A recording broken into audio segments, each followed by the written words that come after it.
En nombre del Padre, del Hijo y del Espíritu Santo. Amén. Amados hermanos, en nuestro Señor Jesucristo nos encontramos en el segundo domingo de Cuaresma y debemos de aprovechar en este tiempo a través de la oración, la penitencia, el ayuno, la mortificación, de desintoxicarnos de este mundo en que vivimos inmersos y que nos arrastra, queriendo y no queriendo, sin querer muchas veces, pero también queriendo otras. De todos modos, esa es la permanente lucha y santificación de no dejarnos arrastrar por este mundo cruel y hoy cruelísimo. Porque si en la Edad Media todo respiraba catolicismo, piedad, religión, hoy respira como una cloaca que brota de las entrañas del infierno. Y nos toca vivir en ese mundo así, pero también debemos de inmunizarnos o tratar de inmunizarnos y de desintoxicarnos, y para eso nada mejor que aprovechar este tiempo cuaresmal. No lo olvidemos. Y en este segundo domingo de hoy tenemos la transfiguración de nuestro Señor.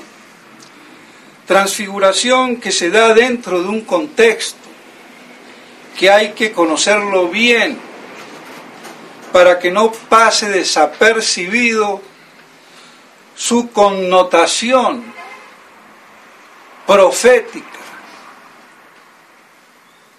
de ese esplendor de nuestro Señor, y digámoslo de una buena vez, de esa connotación profético apocalíptica.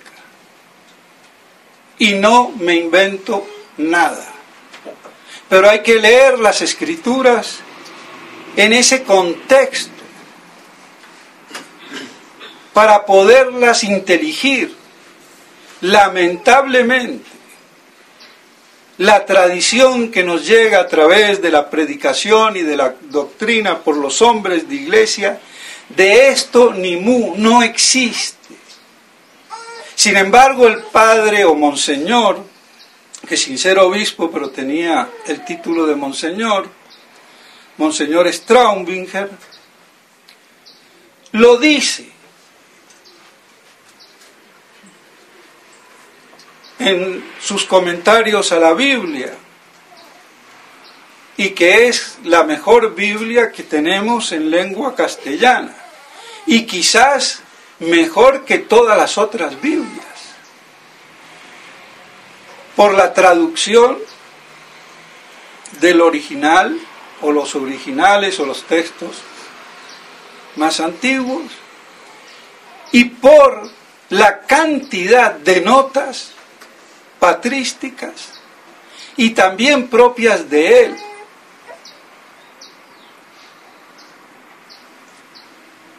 Es sabido que 8 días o 6 días después de hablarles nuestro Señor a los apóstoles de su pasión, y unos dicen 8 como San Lucas, y los otros 2 sinópticos dicen 6 días, depende qué tiempo se tome entre que habló y llegaron al lugar. Entonces uno habla de 8 días, otro de 6, pero la esencia es lo mismo cuando comencemos a contar de dónde a dónde. En ese contexto, que ya también habíamos visto, que no entendían, ese lenguaje les era desconocido, el escándalo de la cruz, el oprobio, todo lo que circulaba alrededor del Mesías era glorioso, esplendoroso, y para los judíos muy carnalizado también, gran poder ante el imperio romano, el rey que los libere del yugo romano. No digo los apóstoles, pero sí los jerarcas que lo condenaron y que por eso lo condenaron, por eso lo traicionó Judas. No correspondía a ese rey glorioso político. Ojo con la politiquería. Y no esperemos, dicho sea de paso, políticos salvadores que no existen ni existirán. La salvación viene por Cristo Rey, punto. Y más en estos tiempos últimos y apocalípticos, guste o no guste. Entonces, nuestro Señor, ante la inminencia de su pasión y ante la conturbación de los apóstoles, quiere darle algo que los sostenga durante o después de la pasión. Porque ya vemos que en la pasión todos huyeron. Quedó San Juan al pie de la cruz por estar ahí entre las enaguas, y perdón la comparación, las enaguas de la Santísima Virgen María, ni por mérito propio, diríamos, sino por Nuestra Señora. Pero vemos que los apóstoles todos huyeron. El mismo San Pedro, que le cortó la oreja a Malco, muy bravo con la espada, pero a la hora de sufrir y de gemir y de morir, ¡ay Dios!, desaparecieron. ¡Qué misterio! Bueno, entonces nuestro Señor quiere darles algo que los sostenga, para que no se derrumben ante la hecatombe de esa cruz, de esa inmolación, de esa efusión de la sangre, que era necesaria para redimirnos y salvarnos.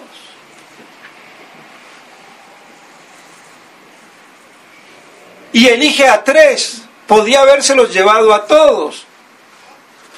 Algunos comentadores dicen que no se los llevó a todos porque si no, Judas era indigno de tener esa visión, y para que no quedara resentido y odiara más, al no llevarlo, entonces eligió a 3, o que eligió a los 3 porque eran los más privilegiados. Como sabemos, Pedro porque era el que más amaba a nuestro Señor, San Juan porque era el más amado de nuestro Señor, y ya sabemos por qué, y Santiago, su hermano, que fue el gran apóstol Matamoros de la España católica, de la cual nosotros procedemos, y que tuvo la visión en carne propia, viviendo la Virgen María en el Pilar, la famosa aparición del Pilar, la gran espada de la Iglesia. Y pues bien, así los lleva al monte Tabor o Tabor. El padre Castellani dice que es el Hermón, porque dice el texto en griego y también en la Vulgata, monte excelso, alto, encumbrado. El Tabor no es encumbrado, es una loma, yo la he visto, de 200, 300 metros sobre la planicie donde está. Pongámosles máximo 400 metros. Es una lomita así. Entonces no es un monte encumbrado. Y el padre Castellani dice, contra las Escrituras no hay tradición que valga, tradición de hombres, ¿no? Porque si es la tradición divina, es distinto. Pero bueno, un monte alto, encumbrado, en el Hermón, dice él. Pues bien, sea el Tabor o el Hermón, en ese monte santo, encumbrado, y se transfigura. El padre Castellani habla de una visión, pero yo creo que hay que hacerle una aclaración. Visión sería por la aparición de Moisés y de Elías, pero de nuestro Señor no. Porque lo que hubo fue una transfiguración. Se dejó traslucir en su identidad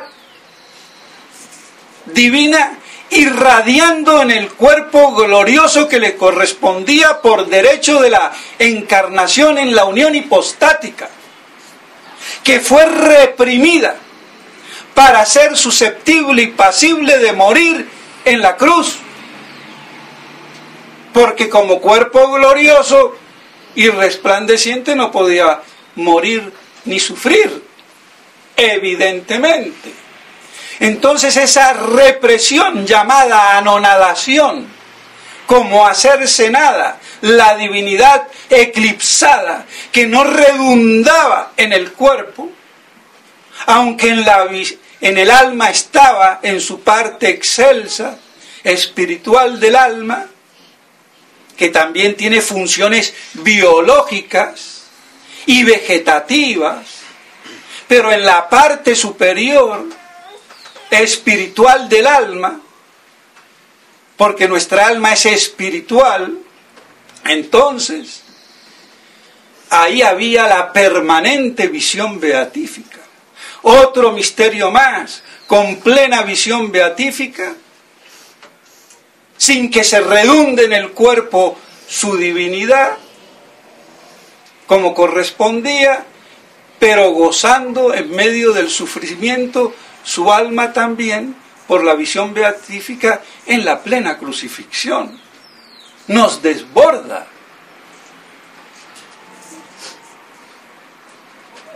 Ese es el misterio de nuestro Señor, verdadero Dios y verdadero hombre. ¿Cómo va a morir si es un Dios? Dicen los judíos y los musulmanes. Murió como Dios, no, murió como hombre, porque su naturaleza humana, compuesta de alma y cuerpo, se separó, pero quedó unida esa alma y ese cuerpo, aún después de la muerte, de la separación, unida hipostáticamente. Por eso ese cuerpo era el mismo cuerpo, en número, cuando estaba en el sepulcro, porque estaba en la unión de la misma persona divina, el Verbo, como su alma. Otro misterio más. Es que son misterios tras misterios, que se dilucidan, se medio captan, comprenden a través de la doctrina sacra o la sagrada teología. Para eso sirve la teología. Y para que así con fervor, una vez iluminada nuestra inteligencia, seamos más devotos y no a tontas y a locas, a lo kempis, me perdonan. Una y mil veces más.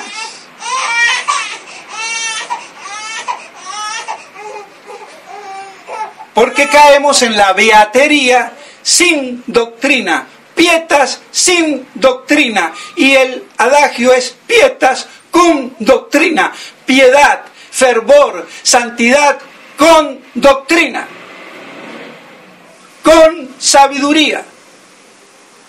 Esa iluminación sapiencial a través de las últimas causas.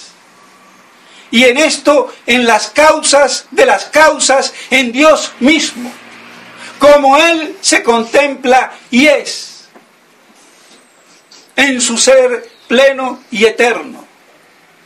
Pues bien, así entonces los lleva a estos tres y se transfigura. Entonces por eso digo que debe de haber una distinción, que no es todo visión. Porque si bien Elías y Moisés muertos no tienen cuerpo, bueno, Elías está, no sé, en el quinto cielo, pero bueno, de todos modos, visión para la uno, pero en nuestro Señor era una realidad que se manifestaba como debía de ser desde un principio, pero que por la anonadación, el anodamiento, no se veía esa redundancia de la divinidad en un cuerpo glorioso e impasible. Entonces, con eso, nuestro Señor pensaba darles un sostén. Y acompañado de Elías y Moisés, uno representa los profetas y otro la ley, que es lo que condensa todo el Antiguo Testamento, que hablaban del Mesías, como dando testimonio de diciendo, este es el Mesías, el Hijo de David, el Emanuel, el Dios con nosotros. Y San Pedro, ni lerdo ni perezoso, no quiero decir medio cobarde, porque si yo digo que San Pedro es cobarde, ¿qué tendría yo que decir de mí mismo? No habría ni calificativo, requete contra cobarde. Pero bueno, hagamos 3 tiendas y nos quedemos aquí, le gustó el parquecito y nos alejamos de Jerusalén, que allá viene la guillotina. San Pedro era muy práctico.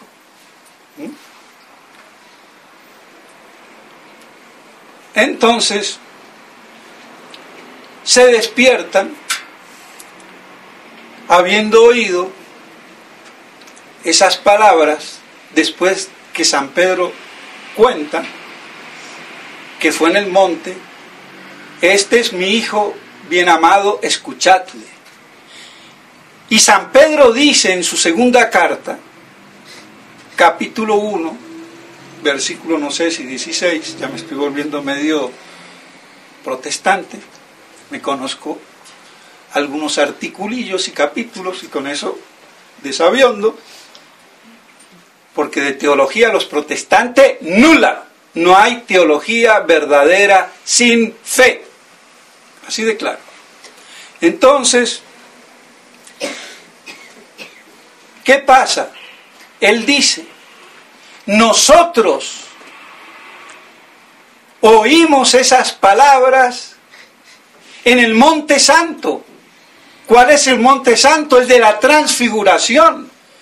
¿Y a cuento de qué lo dice? Cuando nos está hablando de la parusía, que no son fábulas, ni mentiras, ni engaños, ni chifladuras aparicionistas o de apariciones desvirtuadas, descontextualizadas o contaminadas por la cola de Satanás. En ese contexto, y si lo quieren comprobar, vayan y lean de paso la nota de Monseñor Straubinker, que no es la única.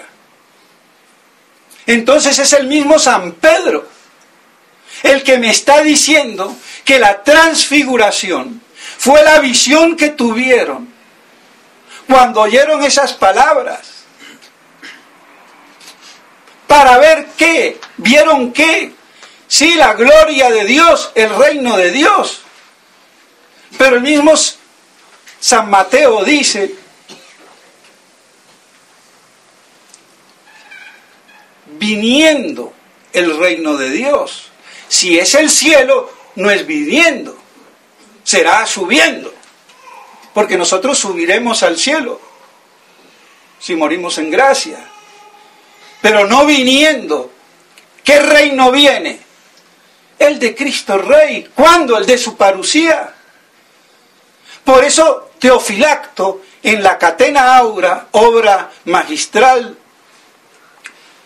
que es una enciclopedia de exégesis de todo casi lo importante que se había dicho sobre los evangelios, que hizo prácticamente de memoria Santo Tomás, que lo que leía se le quedaba grabado, era una grabadora de IBM, se sabía de memoria la Biblia, leía algún comentario y ya se le quedaba, y cuando citaba, citaba de memoria. Una memoria prodigiosa, además de una inteligencia súper angelical y profunda. Pero bueno, entonces nos dice, viniendo en su reino, San Marcos nos dice también en ese mismo texto, cuando, y que hay que recordarlo, muchos de los que están aquí presentes no morirán si ver mi gloria, dice nuestro Señor. ¿Y cómo si todos murieron? ¿Y qué gloria vieron antes de morir? Entonces por eso Monseñor Straubinger y Teofilacto, Remigio también en la Catena Áurea, dicen que vieron la manifestación del reino del Hijo de Dios con todo el poder de su gloria y majestad. Esa fue la gloria que vieron, el reino que vieron viniendo. Y lo dicen las Escrituras, lo que pasa es que lo leemos muy rápido. O enseguida, reino, punto, el cielo, y ¡pa! Porque hay una telaraña o lagaña en los ojos que no nos deja la lectura apocalíptico, milenarista, que los textos sagrados imponen. Y esto ha sido la desgracia en la exégesis, en la iglesia, por los hombres de iglesia, que predican como loros, sin estudiar, sin profundizar, y ya contaminados, porque todo lo que huela a Apocalipsis, eso, aguas, fuera, no es conmigo. Así es. Entonces, lo dice muy claro. Pero no se predica. Queda eclipsado. Y bueno, pero ahí está en la Catena Áurea. Ahí está en las notas de Monseñor Straubinger. Y ahí está lo que dice San Pedro. Y lo que dice San Juan en el último Evangelio. Vimos su gloria. ¿Cuándo vistes la gloria? En el monte santo. Ahí vio la gloria, y esos fueron los 3 elegidos de los apóstoles que antes de morir, o que no morirían sin ver la gloria del reino del Hijo de Dios viniendo en toda majestad, o con todo poder, como dice San Marcos, en el poder de Dios. Y que no lo leemos adecuadamente. Pero ahí está, más clarito ni el agua. Entonces, que nos quede claro, mis estimados hermanos, la trascendencia de la transfiguración,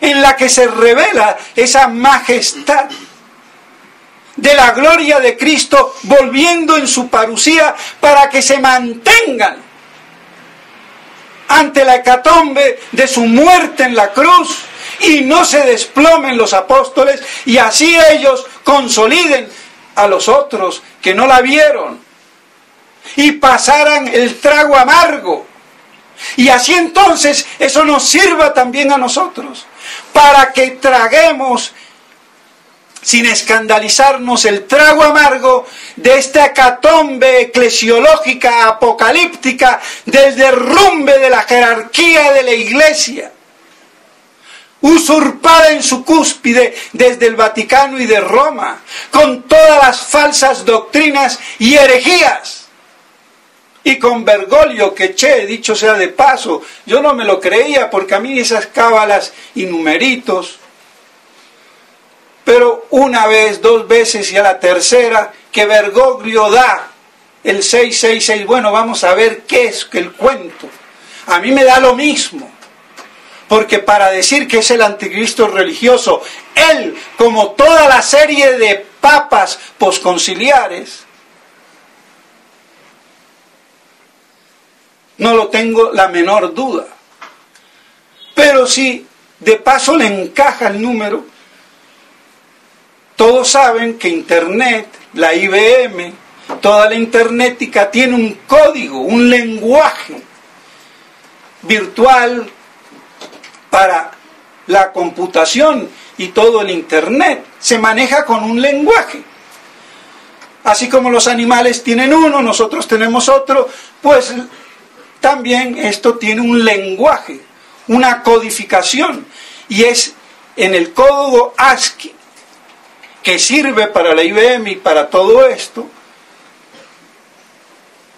le da a cada cosa un número, al punto, la coma, cualquier cosa, signos aritméticos, y a las letras. Y si cogemos ese código y cogemos las letras del nombre Bergoglio,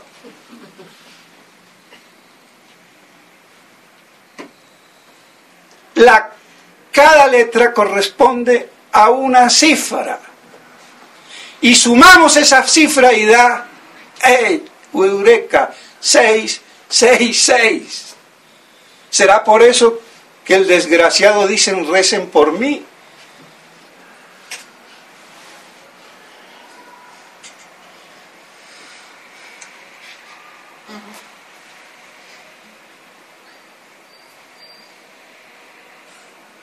Porque el que le entrega el alma al demonio, el que se mete en las altas cúspides masónicas y satánicas, aunque se diera cuenta, no se puede salir. Necesita un acto heroico y dispuesto a morir diciendo esto es así. Y eso no lo hace todo el mundo.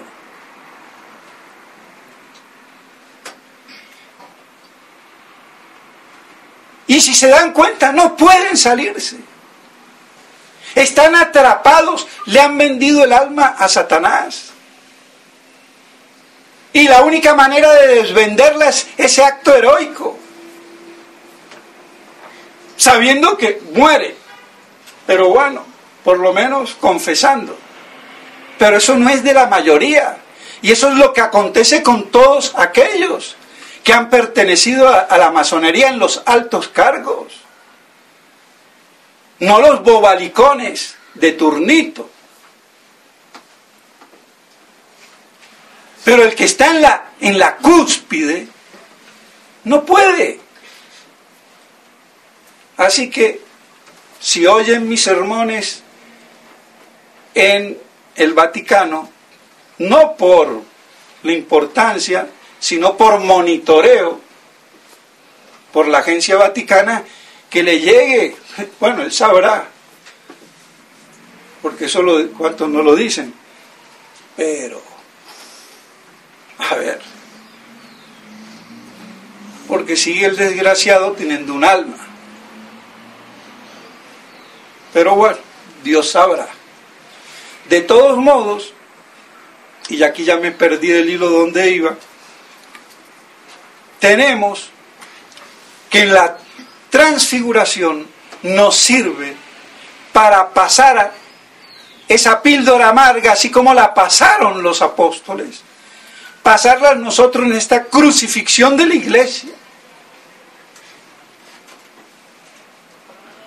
en poner a la iglesia en las catacumbas o en la tumba, como ya lo había visorado Pío XII, y que por cierto no hizo nada. Claro, de biblioteca, principesco, y bueno, a veces uno es un monseñor medio señorita, señoritona. ¿Qué vamos a hacer? El gran Pío XII, lo lamento. Pero si tú, chico, sabías que estaban por poner la iglesia en la tumba y tú como papa, ¿qué diablos, por no decir carajo, perdón, no quise decir, ¿qué haces? ¿O te chupas el dedo? ¿Ves por 2 o 3 veces el milagro de Fátima, especialmente para ti en el Vaticano? La caída del sol, la conmoción del sol, símbolo de la iglesia, de la luz de la iglesia que está turbulenta, fuera de foco, y no haces nada. ¿Qué te pasa?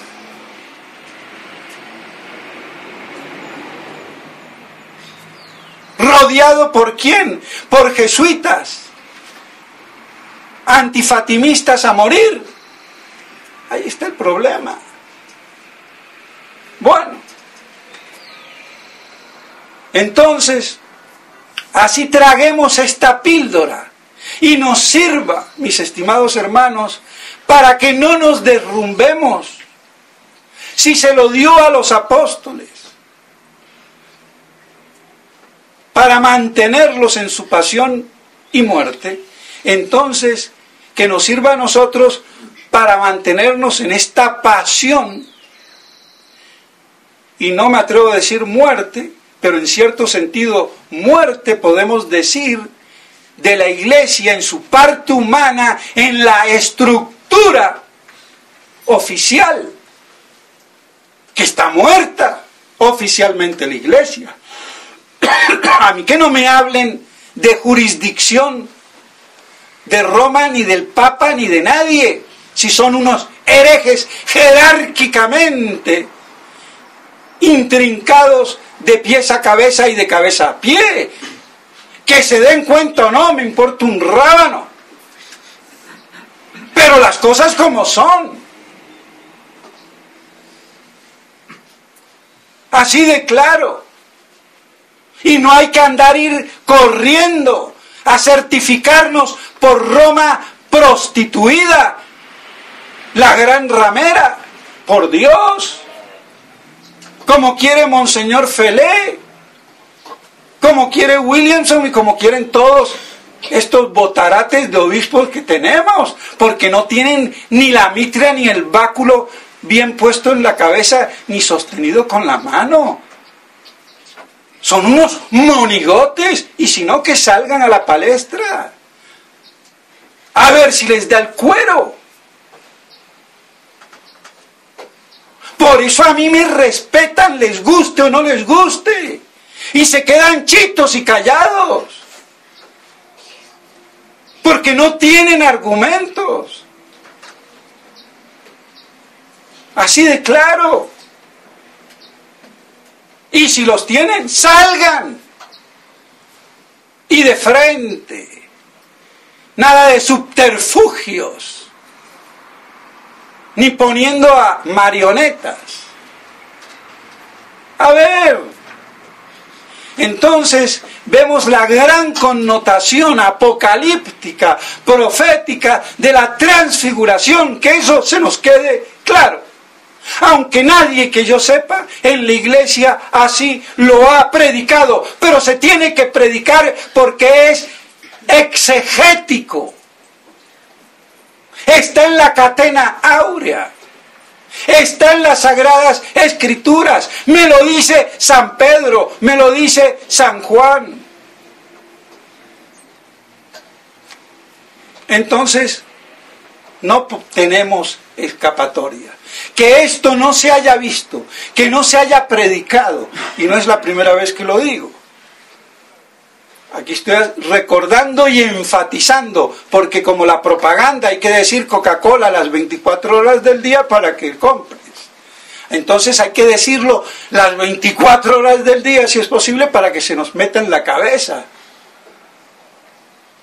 Entonces, mis estimados hermanos, en plena Cuaresma, tenemos una visión apocalíptico-milenarista. No hay nada que hacer. Y vamos para la pasión de Cristo, litúrgicamente hablando. Y estamos en la pasión de la iglesia real e históricamente hablando. Entonces, para eso nos da la transfiguración la iglesia sabiamente en este segundo domingo de Cuaresma. Y que traguemos la píldora con entereza y fortaleza en la fe, con la beatífica y bienaventurada esperanza de Cristo volviendo del cielo bajo las nubes con sus santos, con todo el poder y la gloria de su divina majestad.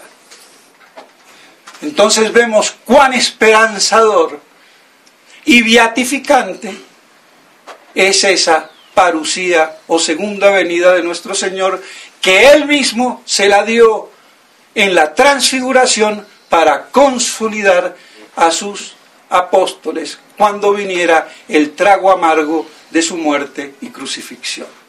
Que la Santísima Virgen María nos ayude a penetrar y a compenetrarnos en estos conceptos y ideas que nos ayudan a mantenernos firmes, al igual que ella, al pie de la Santa Cruz. En nombre del Padre, del Hijo y del Espíritu Santo. Amén.